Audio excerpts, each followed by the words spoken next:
Your phone is face down on the table right now, screen off, no app open, no microphone icon glowing in your status bar. And yet, somehow, 20 minutes after you mentioned a product out loud to a friend, it shows up in your feed. Not something close to it, not something related to it. That exact product, that exact brand, sitting in your Instagram feed like it crawled out of your conversation and into your phone. You laugh it off. Everyone does. My phone is listening to me, you say, half joking, half terrified. But here's the question nobody actually answers. If it's not listening, then what is it doing that's accurate enough to feel like it is?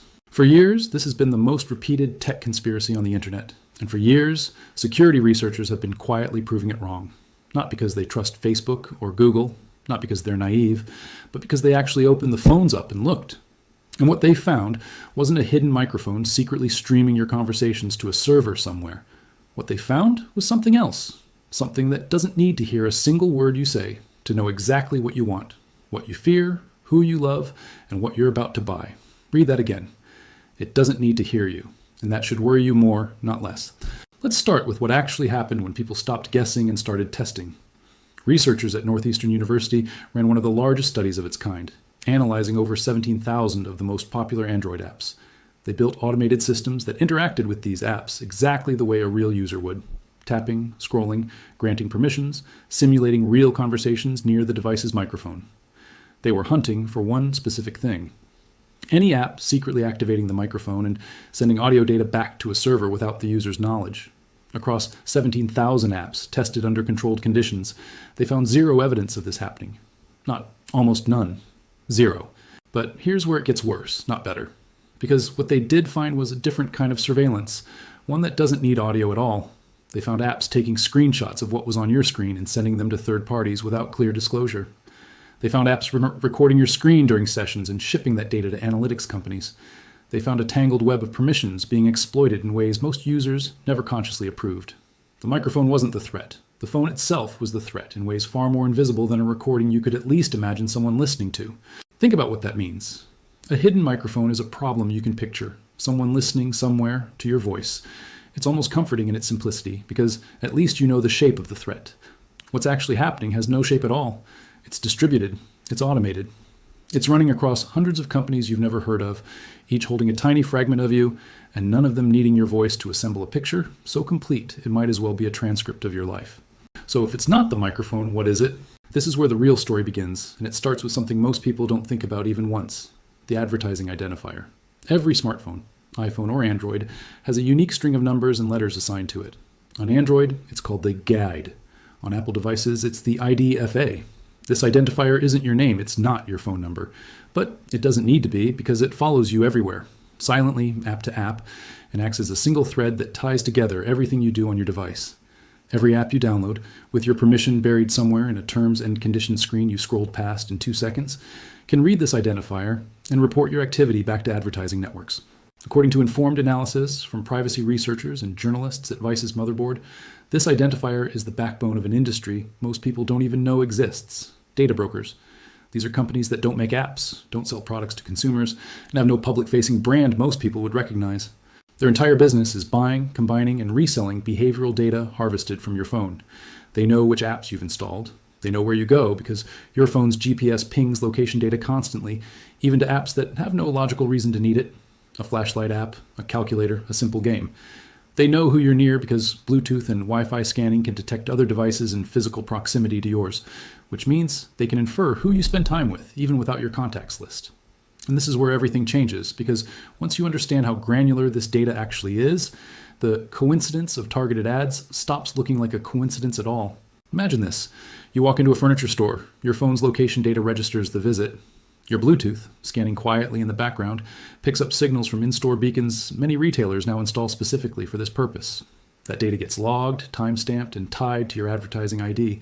Later that day, you're scrolling through Instagram and an ad for that exact furniture store pops up. You never said a word. You never typed a search. Your location and movement patterns did the talking for you, and they did it with more precision than your own memory could. But it goes deeper than location, much deeper. Every app on your phone is constantly transmitting metadata, small packets of information about what you're doing inside that app, to advertising and analytics networks. A 2019 investigation by the Wall Street Journal found that dozens of popular apps, including major fitness trackers, period trackers, and even children's apps, were sending sensitive user data directly to Facebook's advertising network, often within seconds of the user entering it, and often without any clear way for the user to opt out. One flashlight app was found requesting access to the microphone, camera, and contacts, permissions that had nothing to do with turning on a light, but everything to do with harvesting data while a user wasn't paying attention. This is not chaos, this is strategy. The entire digital advertising economy, an industry valued at well over $600 billion globally, runs on the premise that knowing everything about you without you noticing is more profitable than asking you directly. Why eavesdrop on a conversation with all the legal risk, processing cost, and technical complexity that involves when your search history, your location patterns, your app usage, your purchase history, and your social graph already predict what you want better than your own spoken words could? Voice is messy. Voice requires transcription, language processing, intent extraction. Behavioral data is already structured, already quantified, already perfectly suited for machine learning models, trained to predict desire before you've consciously felt it yourself. What most people are not seeing is that the "my phone is listening to me" myth is, in a strange way, protecting the actual system responsible. As long as people believe a hidden microphone is the threat, they look for evidence of audio surveillance, find none, and conclude their privacy is intact. Meanwhile, the actual machine, the one built from location pings, app permissions, browsing fingerprints, and cross-device tracking, keeps running untouched because nobody's looking in the right place. Let's go further, because the picture gets bigger the deeper you go. In 2021, Apple introduced a feature called App Tracking Transparency, which forced every app to explicitly ask users for permission before tracking them across other apps and websites using their IDFA. The result was staggering. Within months, the vast majority of iOS users, by most independent estimates over 75%, declined to be tracked when given a clear, direct choice. Meta, the parent company of Facebook and Instagram, publicly stated this single change would cost them an estimated $10 billion in lost ad revenue in 2022 alone. $10 billion from one company. Because people, when actually asked plainly, said no. Think about what that number really tells you. $10 billion wasn't lost because people suddenly cared more about privacy. It was lost because they finally saw the choice laid out in front of them, instead of buried inside a settings menu 6 layers deep that 90% of users never open.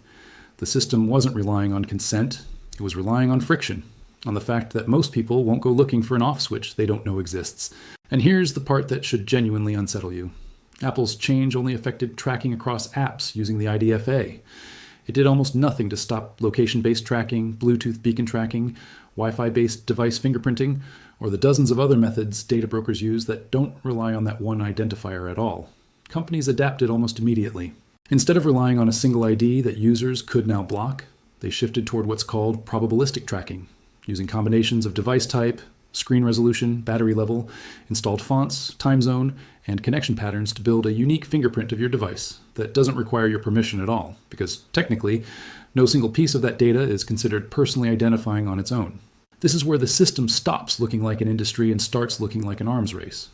Every privacy protection introduced is met within months by a new tracking method built specifically to route around it. So let's talk about who's actually playing this game, because it's not just advertisers chasing ad revenue. This is where the story shifts from uncomfortable to genuinely alarming. Data brokers don't just sell to companies trying to sell you shoes. According to reporting from outlets including The Markup and Vice, some of the largest data broker firms in the United States have sold location data, harvested from ordinary apps like weather apps, prayer apps, and dating apps, directly to government agencies, including immigration enforcement and military-linked contractors, without a warrant, because buying data is not legally treated the same as surveilling someone directly. A 2020 investigation revealed that a Muslim prayer app with millions of users had location data harvested and sold through a broker that counted U.S. government agencies among its clients. Think about that. An app meant for prayer, for one of the most private and personal acts a person engages in, became a pipeline for location surveillance that ended up in government hands. This is the part where the story stops being about annoying ads and starts being about power. Because the question isn't really, why does my phone seem to know what I want? The real question is, who else has access to the picture it's building of me? And what are they doing with it that has nothing to do with advertising at all? Let's look at the scale of this, because numbers make it real in a way nothing else can. According to industry estimates, the average data broker holds detailed profiles on hundreds of millions of individuals, often including thousands of individual data points per person. purchase history, estimated income, religious affiliation, political leaning, health conditions inferred from app usage and search patterns, relationship status, even estimated sexual orientation based on behavioral signals.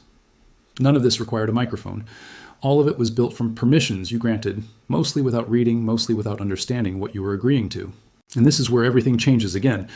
Because once a profile like that exists, it doesn't stay still. It gets sold. It gets resold. It gets combined with profiles from other brokers to create something even more complete. A 2021 investigation by Duke University researchers found that data brokers were willing to sell sensitive information, including mental health data, specific medication usage, and even data tagged as belonging to active duty military personnel, for shockingly small amounts of money, sometimes just a few cents per profile when purchased in bulk. The researchers didn't have to hack anything. They simply asked, posing as buyers, and were offered the data through entirely legal channels. This is not a hypothetical threat. This is an existing, functioning marketplace, operating largely without the kind of public attention or regulatory scrutiny that would force real change. But here's where it gets worse, because this isn't static. It's accelerating. The rise of large-scale AI systems has changed what's possible with this data. It used to be that a profile built from your app usage and location history could predict broad categories about you, likely income bracket, likely shopping habits, likely political leaning. Now, the same data, fed into more sophisticated machine learning models, can predict far more specific and far more personal outcomes. Models trained on behavioral data have been shown in academic research to predict things like depression risk, relationship breakdown, and even early signs of certain health conditions purely from patterns in phone usage. How often someone checks their phone at night, how their typing speed changes, how their movement patterns shift. None of this requires audio. None of this requires you to say a single word out loud. Your behavior has become more honest about you than your voice ever was. Think about what that actually means for the future. We've spent years worried about a microphone listening to our conversations, while a far more sophisticated system has been quietly learning to predict our internal emotional states from nothing more than how we hold and use our phones. The voice recorder myth, in hindsight, looks almost quaint compared to what's actually been built. So why does the myth persist? Why do millions of people, including plenty of smart, tech-literate people, still swear their phone is listening? Part of the answer is psychological, and it's worth sitting with. Humans are pattern-seeking creatures. When an ad appears that feels too accurate, the simplest explanation, someone heard me, feels more believable than the actual explanation, which involves a sprawling, mostly invisible network of data brokers, advertising identifiers, location pings, and cross-app tracking that most people have never even heard described in plain language. The truth is more complicated, more diffuse, and honestly, in some ways more disturbing, because there's no single villain to point at. There's no microphone to disable in settings. There's an entire economy. There's also a documented psychological effect at play here, sometimes referred to informally as the frequency illusion or the Baader-Meinhof phenomenon. Once you notice something once, you start noticing it everywhere, which reinforces the belief that it's happening more than it actually is. You see one eerily accurate ad and remember it vividly. You see 100 completely irrelevant ads and forget them instantly. Your brain builds a pattern out of the one moment that confirmed your fear, ignoring the noise that would have disproven it. But, and this matters, the fact that the microphone myth is largely false does not mean your instinct was wrong. Your instinct that you were being watched, tracked, and predicted was correct. You just identified the wrong tool. So what do you actually do with this information? Because awareness without action is just a more informed kind of helplessness. The first thing worth understanding is that both major mobile operating systems have built tools specifically because of pressure created by exactly this kind of public scrutiny. On iPhone, going into settings, then privacy and security, then tracking, allows you to see and revoke every app's permission to track you across other apps and websites. The same setting that cost Meta $10 billion when people actually used it. On Android, a similar setting exists under privacy, allowing users to delete or reset their advertising ID entirely, which breaks the thread that ties your behavior together across different apps. Beyond that, reviewing app permissions individually matters more than most people realize.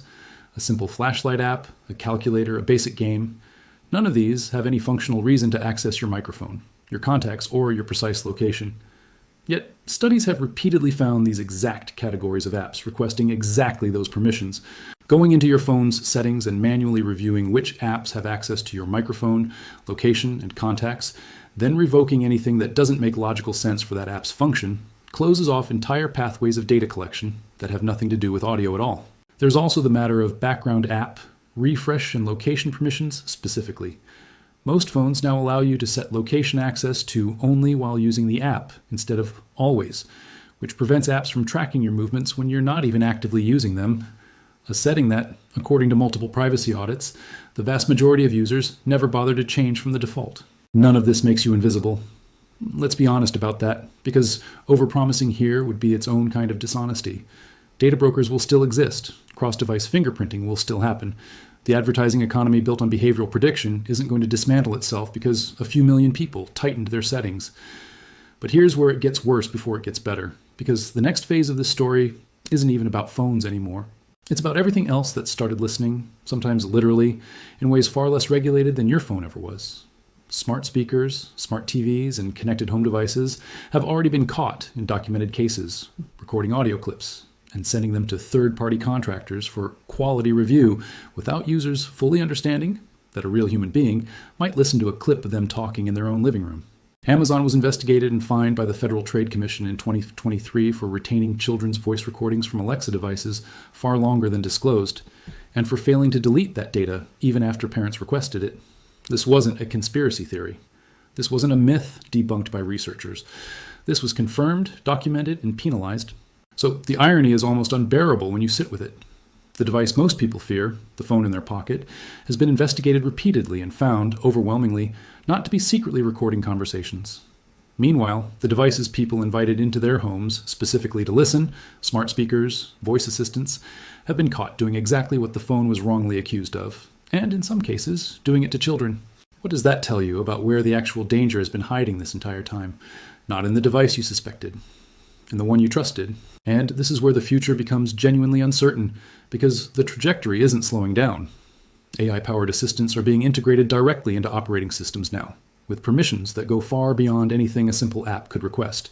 Access to your screen content, your messages, your calendar, your browsing history, all processed in real time to make these assistants more helpful.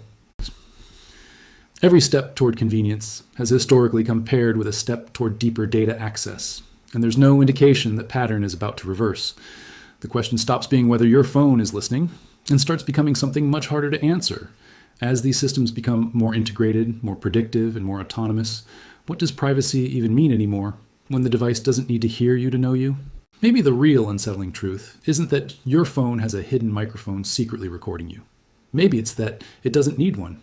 Maybe the version of you that exists inside that advertising profile, built from location pings and app permissions and behavioral patterns, already knows what you'll want before you do. And if that's true, then the question worth asking isn't whether someone is listening, it's whether at this point anyone even needs to.